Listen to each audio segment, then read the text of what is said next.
nuevamente a Histología Fácil. Sí, recuerda, la histología sí puede ser fácil.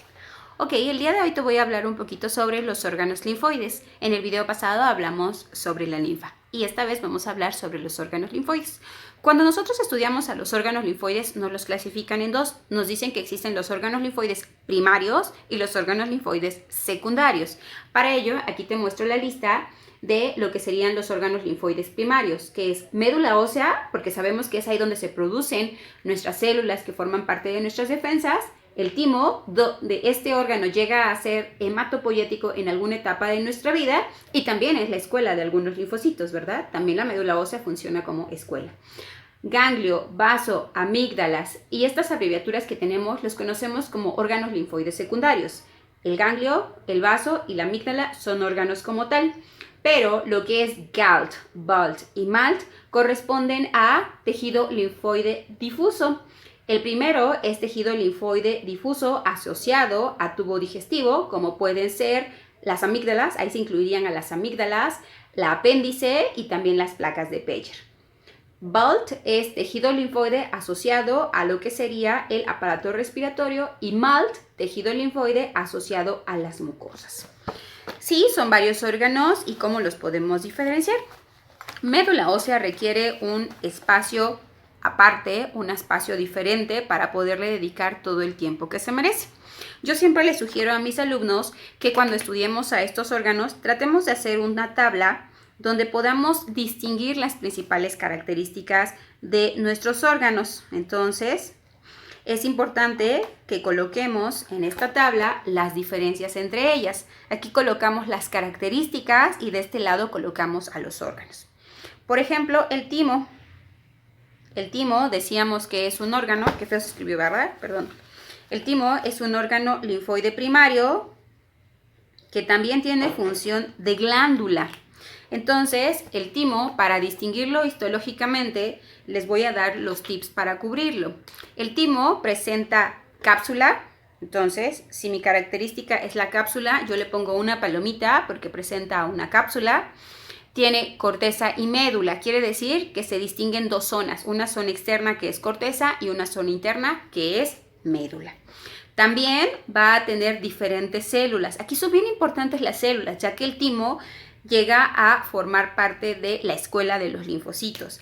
Entonces, nosotros decimos que estas células se enumeran, son células de tipo epitelio reticulares y tienen un número. 1, 2, 3, 4, 5 y 6 y van en ese orden. Más externa es la 1 y poco a poco, conforme se va encontrando hacia el centro, es la número 6. ¿Sale? Entonces, esas son las características del timo. Tiene cápsula, tiene corteza, tiene médula y las células son muy importantes. La característica especial del timo es en la médula hay una estructura que se llama corpúsculo de Hasal, ¿sí? Este corpúsculo de Hasal está formado por células que son de tipo epitelio reticulares de tipo 6, ¿sale? Entonces, este corpúsculo de Hasal es una característica especial del timo. El siguiente órgano sería el vaso. El vaso es un órgano linfoide secundario. El vaso es el cementerio de los eritrocitos. Al ser el cementerio de los eritrocitos, ¿de qué color va a estar? De color rojo, ¿correcto? Entonces, el vaso va a presentar cápsula y como es rojo, va a tener zonas rojas y zonas blancas. Cuando hicieron la disección las primeras veces del vaso se dieron cuenta que era todo rojo y había unos puntos que eran blancos.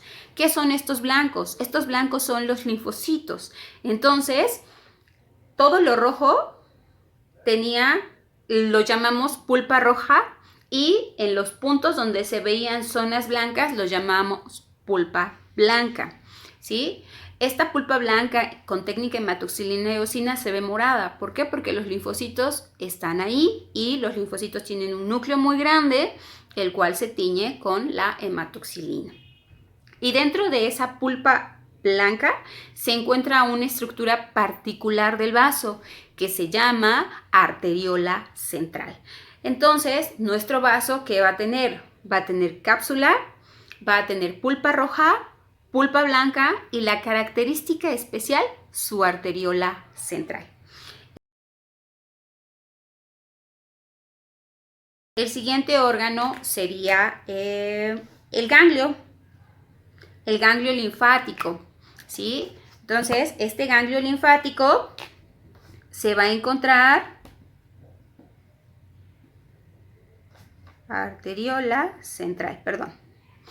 Este ganglio linfático se va a encontrar, va a haber vasitos linfáticos y se van a encontrar los ganglios, que son unas estructuras redonditas, ovaladitas. Y de ahí otra vez sigue. ¿Qué es el ganglio? El ganglio es como un filtro de todo esto.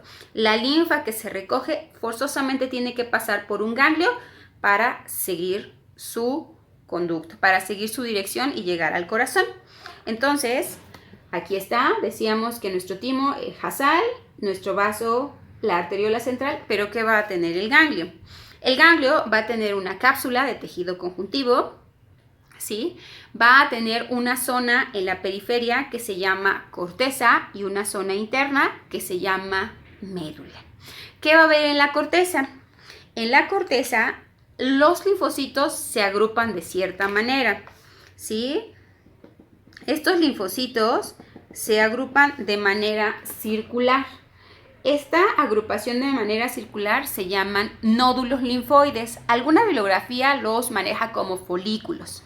Entonces, estos nódulos linfoides son un grupo de linfocitos. Nosotros podemos distinguir dos tipos de nódulos linfoides, un nódulo linfoide primario y un nódulo linfoide secundario. Este sería un nódulo linfoide primario porque todos los linfocitos tendrían el mismo color, y este sería un nódulo linfoide secundario porque los linfocitos de la parte interna no se tiñen tan intensamente, no son tan abundantes, ¿sale? Entonces, nuestro ganglio tiene corteza, tiene médula, ¿sí? Tiene sus nódulos linfoides en la corteza y también hay una zona de transición entre corteza y médula que lo llamamos paracorteza. Y en la médula los linfocitos están dispuestos a manera de cordones, se llaman cordones medulares, y entre esos cordones tenemos a los senos medulares, ¿sale?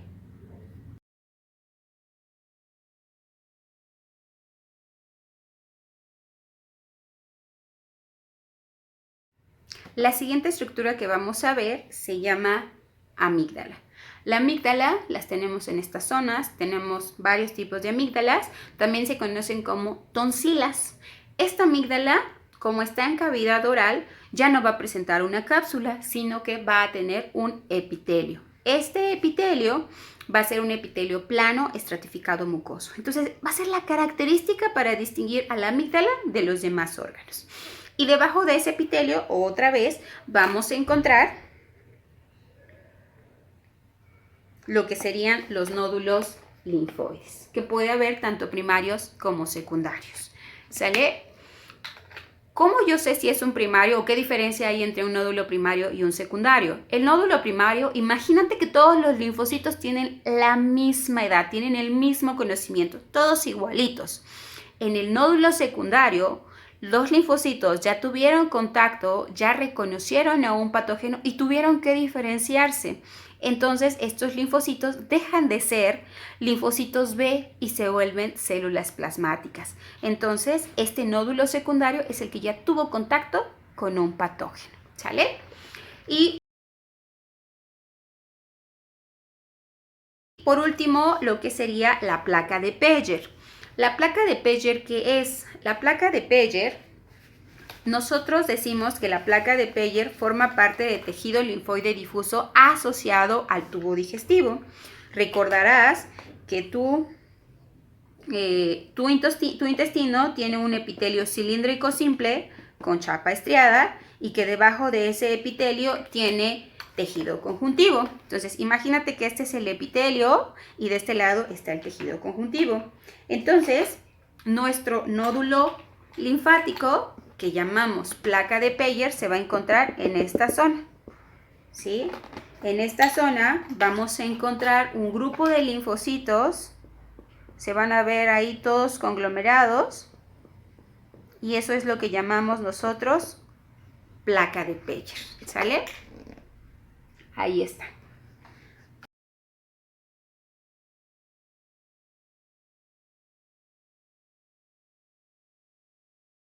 ¿Ok? Vale. Pues eso sería todo con respecto a órganos linfoides. Muchas gracias por estar con nosotros. Te pedimos por favor que nos regales un like y que actives la campanita para los siguientes videos y obviamente comparte con las personas a las que les puede interesar aprender la histología de manera fácil. Gracias.